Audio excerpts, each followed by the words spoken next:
Good afternoon. Welcome to Nasıl bir Dünya, Nasıl bir Türkiye. As you know, as Medyascope, we organize this program with collaboration of Istanbul Policy Center. Today we will talk about polarization and the pandemic, and we will try to compare Turkey and the United States. Today we have two guests, Professor Senem Aydın Düzgit. Welcome to our program. Hello. Senem Aydın Düzgit is a professor of international relations at Sabancı University and research and academic coordinator at Istanbul Policy Center. And the other guest is Andrew O'Donoghue. Welcome, Andrew. Thank you. It's a pleasure to be here. Andrew O'Donoghue is a researcher at Istanbul Policy Center, as well as the Carl J. Friedrich Fellow and a PhD student at Harvard University's Department of Government. Okay, let's start. We will talk about polarization, as we said before. I will begin with Professor Düzgit. We always say Turkey is a polarized, divided country in terms of social, political, and in many ways. Do you agree with this? Is it a fact, really? Yes, thank you, Murat. I do agree with that statement in the sense that all of the studies on polarization in Turkey suggest that current rates of polarization in Turkey are indeed very high, and that the problem is a very serious one and a very acute one. In fact, when you look at multiple measures of polarization, when you look at all different indices on polarization, we see that Turkey is indeed one of the most polarized nations in the world today. And you see it, you observe polarization in Turkey, both at the political level, that is between political elites, political leaders, at the level of political parties, and also societal level in terms of individuals' feelings, attitudes, perceptions towards one another, depending on their partisan views or partisan perceptions of one another and issues. So at the level of political parties and the political leaders, what we see is that very deep ideological and policy-based deep disagreements between them exist. And when you look at the societal level, we see that citizens who support different political parties hold extremely different opinions on basic facts of recent political institutions, recent events, legitimate structures of government, etc., etc. So almost on every single political issue under question, we see that citizens' perceptions are very highly clouded and shaped by their partisan affiliations and their partisan identities. We see, for instance, that citizens are extremely polarized in terms of their trust in public institutions, and that is significantly important, especially in terms of the effects of polarization on actual democracy and functioning of a democratic system. For instance, in the Turkish case, when you can see that citizens who support the governing party have very high trust in state institutions, whereas the numbers seem to be totally reversed for those individuals who support the opposition political parties, in particular parties like CHP and HDP. And on top of that, in Turkey, we also witness something called societal polarization, in the sense that this is not just a matter of citizens' view of political events and political institutions being shaped by their partisan attachments, but also that polarization is having a direct impact on the interpersonal relationships between people in society. So, for instance, you have studies like the ones conducted by Emre Erdoğan and Pınar Uyan Semerci at Istanbul Bilgi University, which suggest that around 74% or so of Turkish citizens do not wish to do business with people who belong or who support the political party which they feel themselves most distant to. The same goes for intra-partisan views on intra-partisan marriages, that people, for instance, do not want their daughters or sons, etc., marrying somebody who comes from different political persuasions. And the vast majority of the Turkish public seems to think along those lines. And these are, of course, worrying developments. And I think these all demonstrate that polarization in today's Turkey is, in fact, at serious levels, and we should engage with it seriously. Okay, Andrew, Turkey is not only country in the world which is divided or polarized. There are several countries which you analyzed in your book. Democracy is divided, the global challenge of political polarization. You analyzed 9 countries, I think, and Brazil, India, Poland, United States, and so on. And how can you compare Turkey and the United States in terms of polarization? Well, I would say, first of all, that the United States and Turkey are in a class of countries that we consider severe polarization. So that is to say, even when you look at a country that's deeply divided, like Brazil or Colombia or Bangladesh, where polarization has caused really intense levels of democratic erosion, Turkey and the United States are in the category that we, as well as other scholars, like Murat Somer at Koç University, call severe. And the reason is precisely as Sana mentioned, that there's a really intense level of societal polarization in these countries, like the United States and Turkey. So just to give you an example from the United States, in a 2018 study, 62% of Americans said that the opposing political party was a threat to the country. And almost 20% agreed that the United States would be better off as a society if large numbers of voters for the opposing party, quote, just died. And I think these statistics are exactly why so many people in the United States are afraid of the possibility of violence surrounding the 2020 election, particularly in a country where the president broadcasts messages in support of violence and furthermore has a tendency to question the legitimacy of election results. But I think, as you pointed out, one thing that was so interesting about our global study was this idea that polarization in the United States is distinctive in 3 crucial ways, different, for example, from a country like Turkey, and all in ways that are extremely worrying for US democracy. So first, in most deeply divided countries, Turkey is a great example, political leaders and elites have been the main drivers of the polarization. And then partisan divisions only later become entrenched within the society as polarizing presidents, for example, make deliberate efforts to mobilize their political base. And US polarization has in fact followed the opposite course. It started in US society with these huge sociocultural transformations during the civil rights movement and other movements during the 1960s. And the progressive and conservative social movements then pushed the political parties to become more ideologically defined. And what's really remarkable about the US is that until 2016, there was no equivalent to President Erdogan in Turkey or President Chavez in Venezuela. So Donald Trump is in fact the first president in living memory to use polarization as a core political strategy. And for that reason, we think that Trump is much more a symptom of polarization that has been building for decades, and he isn't necessarily a cause in the same way that President Erdogan or Chavez have been. A second feature of US polarization that's very distinctive is that it's been building over a very long period of time. So for example, in Turkey, I think Senem Hoca would argue that the current wave of polarization dates back to 2002, even though the divisions within Turkish society are very long lasting. But in the United States, as I previously mentioned, the current wave of polarization goes all the way back to the 1960s, and it has been steadily increasing for more than half of a century, for more than 50 years.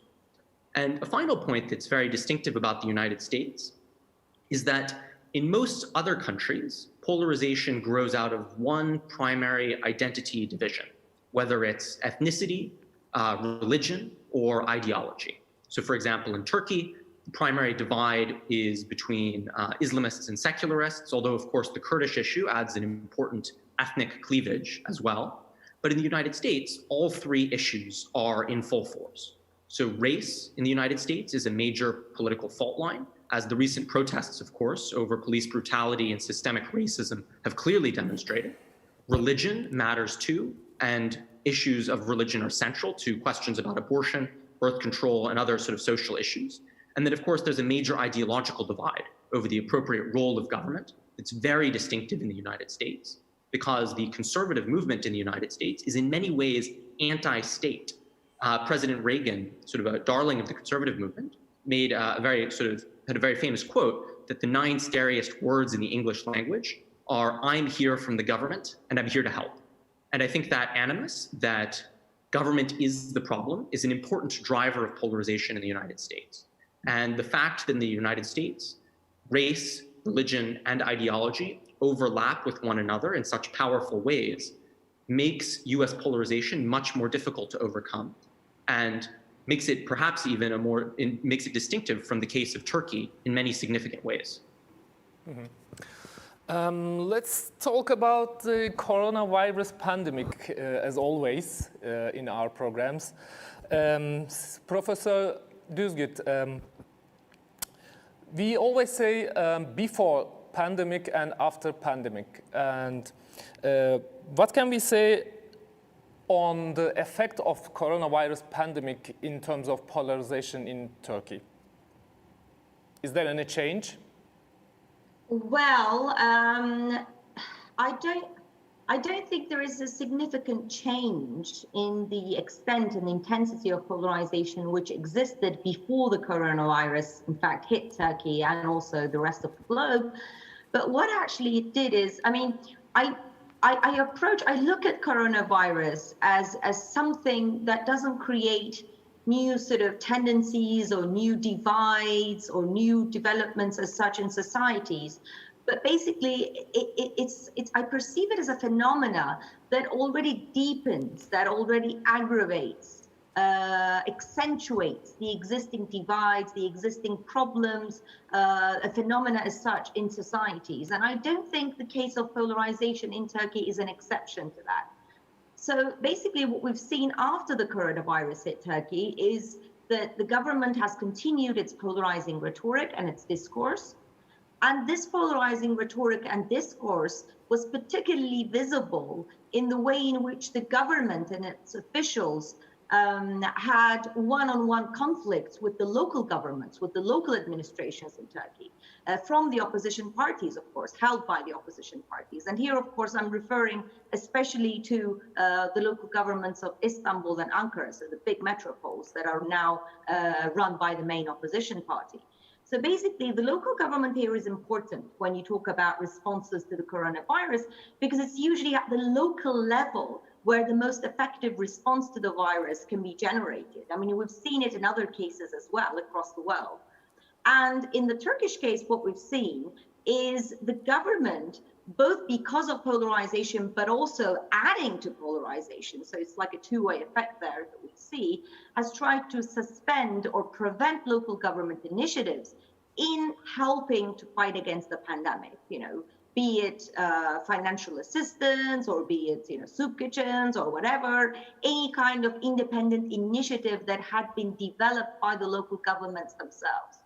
So in that sense, I think this can be perceived as kind of an extension of the polarizing strategy as a style of government, as a style of rule that basically extended into the fight against the pandemic as well. So we've seen exactly the same rhetoric, the same kind of policies, despite certain hopes at the beginning that things perhaps this time could be different since we're dealing with a disease, an epidemic at the global stage, which requires coordination and complex cooperation at different levels of government and different levels of society.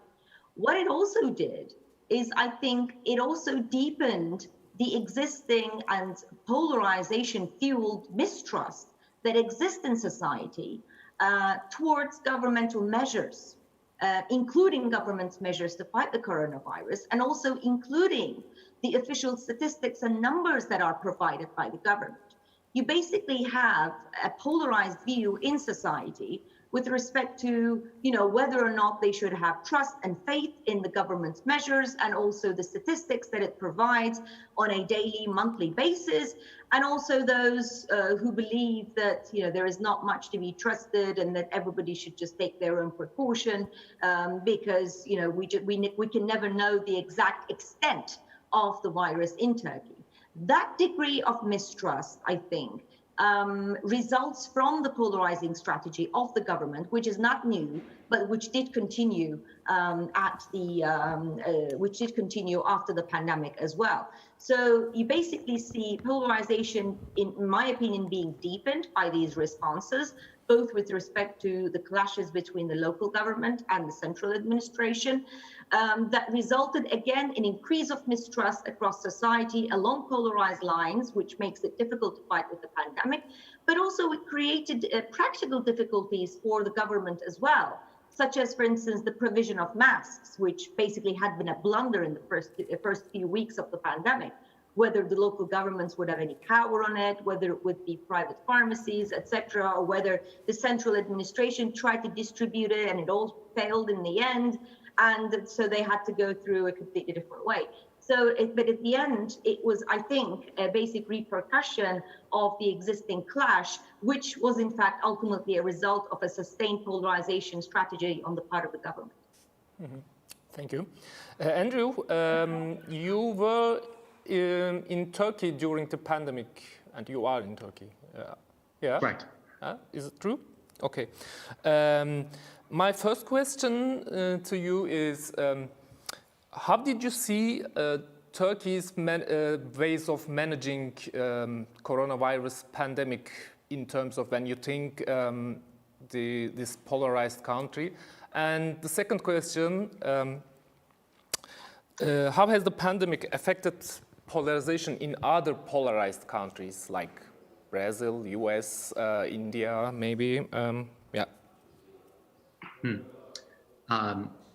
To your first question, I think what's been fascinating seeing the Turkish response is that Turkey, I think, is actually performing much better in terms of its pandemic response than you might expect, given the extent of political polarization.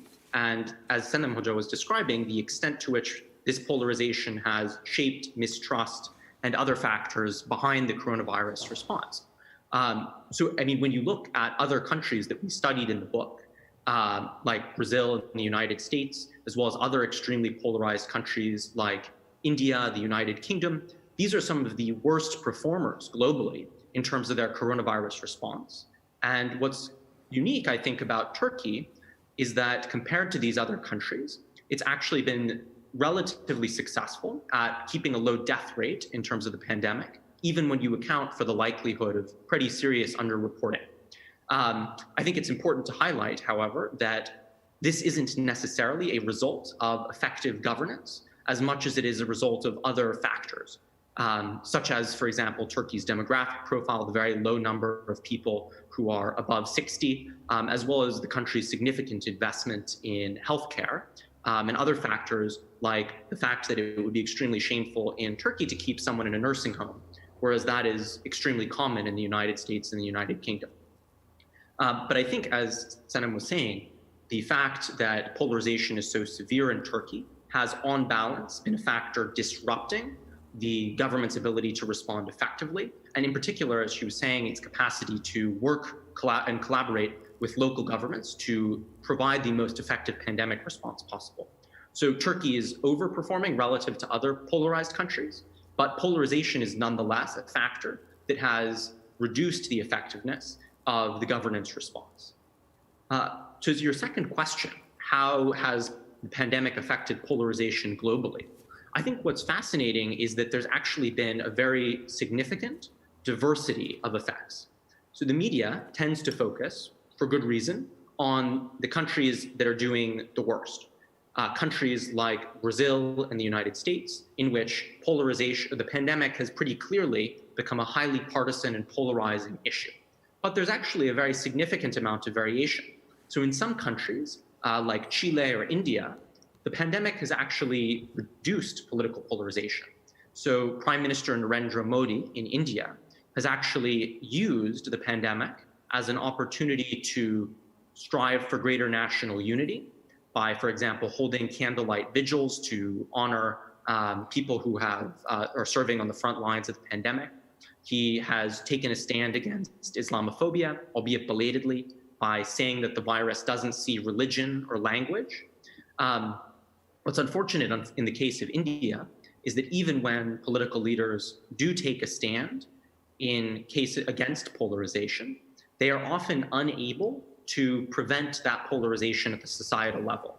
So even as someone like Modi was saying, the virus doesn't see religion, there was this outpouring of Islamophobia in India over the fact that a major outbreak of the case was linked to an Islamic organization, and the hashtag Corona Jihad, accusing Muslims of deliberately spreading the virus, went viral in Indian social media.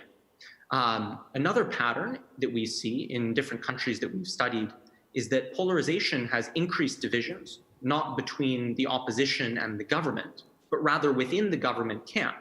So in a country like Thailand, where the government initially responded very terribly to the pandemic, where there were instances of corruption, for example, in the sale of masks, you saw that it complicated the division because the government was really the government camp was criticizing their own leaders in a way that was previously seen as unprecedented. But unfortunately, what we found in our study of 10 countries during the pandemic is that the pattern that Sanem Hoca highlighted is in fact the most common one. When you look at countries like Brazil, Indonesia, Poland, Turkey, Sri Lanka, and of course the United States, you see that political leaders have been using the pandemic as a highly divisive issue. And of course, they've been using it in countries, whether it's Indonesia or Turkey, to stifle dissent, especially on social media. Countries that have elections coming up, like Poland, Sri Lanka, and the United States, have seen political actors try to use the pandemic to increase their political leverage and make the election unfair. And for that reason, unfortunately, most of the democratic world seems to be following the pattern of Turkey and the United States. Mm-hmm. When we turn back to Turkey, Professor Düzgit, you emphasize the polarization in Turkey largely elite-driven in your essay in Polarization and the Pandemic in a report. Yes, largely an elite-driven. Okay. Are there any other drivers of polarization in Turkey? Well, yes, but when we met, as you mentioned, in Turkey, as in many other cases elsewhere, as Andrew was just mentioning, political leadership is extremely important, is an extremely important driver of polarization, which is why we refer to polarization in Turkey, as well as in many places across the globe, as mainly an elite-driven phenomenon. Now, it is the primary driving factor because it's elite discourse that really creates the us and them dichotomy. That is the divisions between, the so-called people versus the elite, and the people, of course, or the public will that is represented by the government and the administration versus the elite, the establishment, or whatever, however it's referred to depends, of course, on the local context in question, and where that divide is, first of all, discursively established. Whether or not there is any truth to that is another matter, and in my opinion, there isn't, and it's a much more complex societal question. But when you simplify it, and once you put it as such, and once you try to make it dominant through leadership and leadership discourse, then it can and does become effective, given, of course, the right circumstances. And by the right circumstances, what I mean is, of course, certain values, certain divisive elements in a state, in a nation's history. And in Turkey, of course, we have those divisions going way back in history, such as divisions between Islamic values or conservative values versus more secular or more progressive values, ethnic divisions, sectarian divisions. All of these are long rooted in Turkish politics and society. but how they're gathered together and put together in a polarized divide of us and them is ultimately a product of elite discourse, and is a product of an elite-driven discourse. So what the elite does is that it can draw from these past divides, grievances, to fuel its own political rhetoric. And that's what it does in the Turkish case as well. Now, on top of that, however, you have other factors, but of course these other factors are also closely related to the governing strategy of the political elite in Turkey, such as, for instance, constant elections. I mean, Turkey has been in a constant electioneering mode in, let's say, the last 5 years at least, where one national election followed one another, on top of referendums as well. So we have had many national elections, local elections, national referenda on a number of issues, consecutively one after another for the past couple of years. Now, what happens when you have these elections one after another is that you always have a discourse, an election discourse, where this political elite can find ground to make its own polarizing and divisive rhetoric visible and also dominant, especially if it's paying off in national elections. And the more the government realizes that this discourse can pay off in the elections, the more it can continue, or it wants to continue and sustain this polarizing rhetoric in order to make gains in the next election to follow. Now, with referenda, of course, you have even an additional polarizing dimension, in the sense that in referenda, you are expected as citizens to choose between a yes or a no, between one way of doing things and another way of doing things. So by its very nature, referenda can easily help polarize a public on various different issues, and especially in a polarized context such as Turkey, it becomes very easy to do that. So referenda have an extra, I would say, role that it plays, or strength of the role that it plays in polarizing. Now, on top of that, again, as part of a governing strategy, what you have in Turkey is a constant degradation and a constant deterioration in the rule of law and the level of democracy of the country, which also helps fuel polarization, because especially people who feel marginalized, who feel vulnerable, who feel like they cannot express their voices in this political system, feel like they just have no choice but vote for the opposition as one bloc. So what you do is that you basically hinder intra-party criticism, or you prevent the strength, or at least the strengthening of new parties, and you're restricting the democratic space further for opposition and any independent forces. And finally, of course, it doesn't help that Turkey suffers from a very polarized media landscape, on which I'm sure Andrew is much more knowledgeable than me, since he recently co-authored an excellent report on the polarized media landscape in Turkey, which I think was sorely needed. Now, what we see is that people in Turkey, of course, I mean, there's one problem that has to do with media independence in Turkey. That's well known, that basically there is no free and independent media. The space for freedom of expression is extremely and increasingly limited. But on top of that, whatever exists that's out there, it's also very much preferred by those people who feel whichever media landscape or whichever media outlet expresses their own views. So in that sense, people turn to listen to those people, to those groups of people who holds the same similar values or political ideas as they themselves do. And this, of course, is referred to, as in the literature, we're familiar with this, by the term the echo chamber effect, which exists in such way of, preferring those ideas or media outlets, etc., which say things, which articulate things like you'd like to hear, but it also extends into social media as well, because you follow with people, you hang around with people, you want to see the posts of those people who you think like you. So you are less and less subject to different opinions or contrasting views from other parts of society, from other parts of the political spectrum, that again contributes to locking people into two blocks or camps of the polarized divide. Okay, Professor, Düzgit, I wanted to ask you something on the role of the media, but you answered before I asked. Thank you very much. And let's continue with the role of the media. Andrew, you wrote and published a report which is entitled Turkey's Changing Media Landscape. And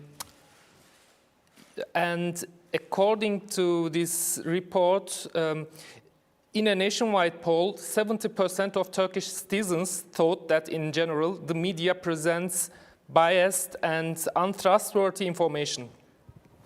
Okay, is the media in Turkey contributing to polarization? Do you agree with this? Yes, I would say it's definitely your fault, Murat. But in all seriousness, I think Senem has made some excellent points on this subject. I think that in addition to the echo chamber effect, there are two distinct trends in the media landscape in Turkey that have been driving polarization in recent years.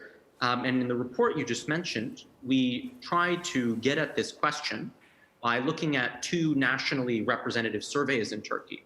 So where surveyors, pollsters went around the country and interviewed thousands of people to understand how they get their news. And what was most interesting to us is that, first, the government's efforts to control the media through censorship or other means appeared to be driving citizens very rapidly away from television and news outlets that the government strongly controls and towards social media and more independent online outlets. So just in a 3-year period from 2015 to 2018, the share of Turkish people who said television was their main source of news fell by 15 percentage points, so a very significant amount. And meanwhile, the share of people using social media or online news outlets like Medyascope multiplied pretty dramatically. And we argue that this has ambivalent or two-sided effects. On the one side, social media offers an alternative to the pro-government voices that really dominate television and print newspapers.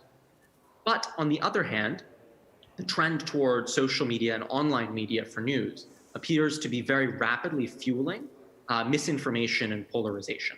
So a study by 3 scholars at Koç University found that, on balance, people who use social media are more likely to be misinformed, but not just that, they're more likely to be confident that they are correct and more confident about their incorrect knowledge of politics. So social media in many ways has opened the door for political parties and foreign actors to spread divisive misinformation. And of course, just the latest example of this is Twitter's revelation that forces, or basically that over 7,000 Twitter accounts were being used to disseminate pro-government and specifically pro-Erdogan narratives via social media. A second trend similar to the partisan echo chamber effect that Senem highlighted is the growing usage of partisan media outlets. And what's remarkable is that we can in many ways assess how these partisan media outlets are changing voters' views. And a very interesting study by scholars at Sabancı and Koç universities found that when a voter reads a newspaper biased towards their political party, say the CHP, they become less knowledgeable about their own party's political positions. So clearly this is undermining the basis for fact-based political discourse. But moreover, it's opening the door for partisan actors to spread very inflammatory misinformation about the opposing side. I also wanted to briefly just comment more generally on what Senem mentioned about the drivers of polarization in Turkey, because I think also this relates first to the presidential system in Turkey. As Senem Hoca was mentioning, referendums create a binary division, a yes-no choice. And in many ways, that is the great difficulty, is that in Turkey's next presidential election, the presidential system is not really capable of handling the diversity of opposition viewpoints and is really channeling the country towards an us versus them divide. And of course, the presidential system has also centralized political power to an extent that increases the stakes of political competition and effectively creates a winner-take-all competition, which is extremely polarizing. And a second thing is that I think when we think about getting out of polarization, what Senem Hoca mentioned, I think indicates that there's a very clear vicious cycle of polarization and democratic erosion that is very difficult for countries to break out of. So in the same way that, as we were discussing, that a polarized political system, political parties tend to attack the judiciary and try to turn it into a partisan weapon, that erosion of the judiciary then undermines trust and further increases the divisions between the two political parties. So I think, just sort of building on the excellent discussion of the drivers, we see that polarization tends to become this vicious cycle of tit-for-tat responses. And that's one of the reasons why this issue is so serious and so difficult to overcome. Okay. Final question is same for you both. Are you optimistic or pessimistic for the future? And how do you see future actually? I ask Senem Hoca for Turkey and Andrew for the US. Well, I think there are grounds for optimism, but there are also grounds to be pessimistic. I know this is not a very satisfactory answer. Or as usual. Anything other than that, I think would be too speculative. And as a political scientist, I try to be very cautious with my words and try not to speculate much. Well, I mean, it's always possible to change, because we know that this is largely an elite-driven phenomenon.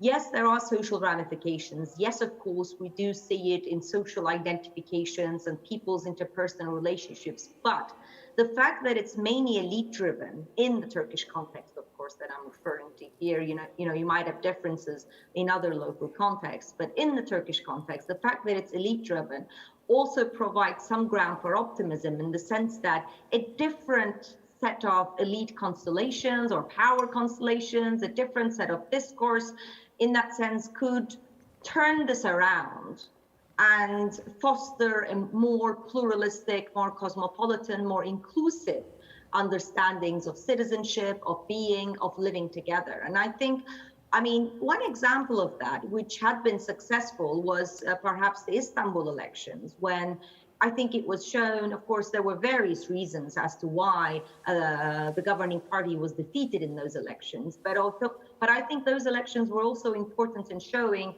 that a more pluralistic political discourse, a more inclusive political discourse, could also make it at elections. And you don't have to necessarily polarize in order to win elections. I think it's important for political leaders to understand, or to get the message, that in order to win elections, you don't necessarily have to polarize the electorate. And once that message sinks in and is articulated successfully and is combined with successful policy proposals, I think there is ground for hope.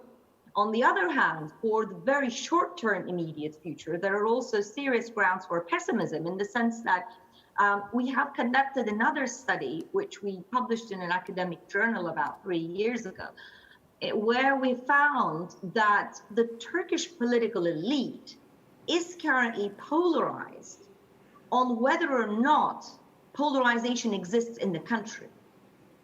So polarization exists also at the level, at the level of acknowledging the presence, the existence of polarization itself.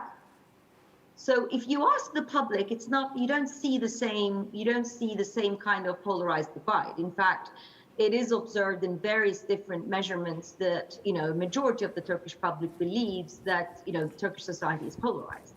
But you don't see that acknowledgement at the level of the elite. So there is a huge division between the political elite on whether polarization exists or it doesn't exist. And what this does, of course, is that the governing elite doesn't feel any need to change its discourse or its tactics, which also it believes that it still favors itself in any kind of elections. And also on top of that, it makes the opposition, who believes and who argues that polarization does exist, feel even more marginalized, more vulnerable, and more excluded, and more locked into its own camp, which brings me, obviously, which links into the very first comments I was making at the beginning of the program. So, and this creates serious ground for pessimism. Now, perhaps just to end on a hopeful note, since we're talking about the corona pandemic as well, and since you mentioned we talk about, we're discussing a pre and a post-corona world, it looks like the coronavirus will be here with us for a while, right? I mean, at the beginning, we all thought, is it going to be a few months or a few weeks or whatever? I think it's now sinking in that this might last much longer than most of us at least, have expected. And one consequence of this might be that needs-based assessments or policy choices or preferences of the society might become more predominant in their political choices. That is, whether or not there is effective governance, whether or not citizens are facing effective delivery of services, whether their basic needs in health or food security and similar issues relating to their basic needs are met. And as attention shifts to those kind of areas, there might also be scope for politicized, polarized, partisan-based discussions to lose their intensity at least, and force the political leaders to shift their strategy. So, I mean, this remains to be seen. It might be too much of an optimistic reading, but I did not want to leave it on a too pessimistic note. And I also think that this is something to watch out for, not just in Turkey, but also in other parts of the world. Thank you very much. And Andrew, it's your turn, and then we have to wrap up. Yes, absolutely. I think that whether or not you are optimistic or pessimistic depends a lot actually on how you are thinking about your goal. And I think that unfortunately, a lot of the discussion about polarization aims at the idea of ending polarization, of overcoming polarization, or restoring this mythical consensus that never actually existed in the past. And I think that if you set that as your goal, can we overcome polarization, you will absolutely be pessimistic. But I think that's the wrong goal. I think that it's much better and more effective to think in terms of trying to manage this problem, to mitigate its harmful effects, and to accept that a certain amount of division, partisan division, is actually constructive and healthy in a democratic society.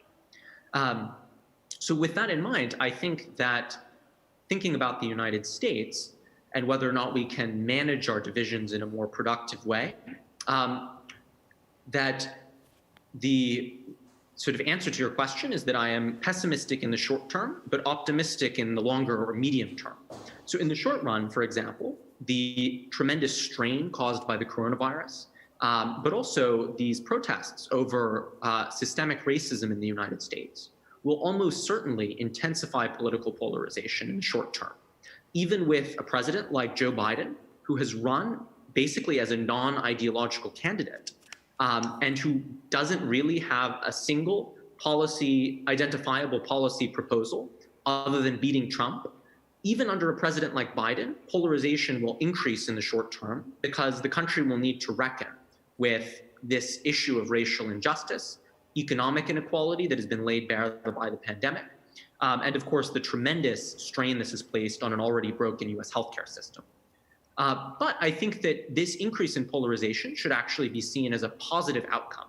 And that's because in cases of democratization, when groups that were previously marginalized are being given rights or expanded rights, polarization almost inevitably increases.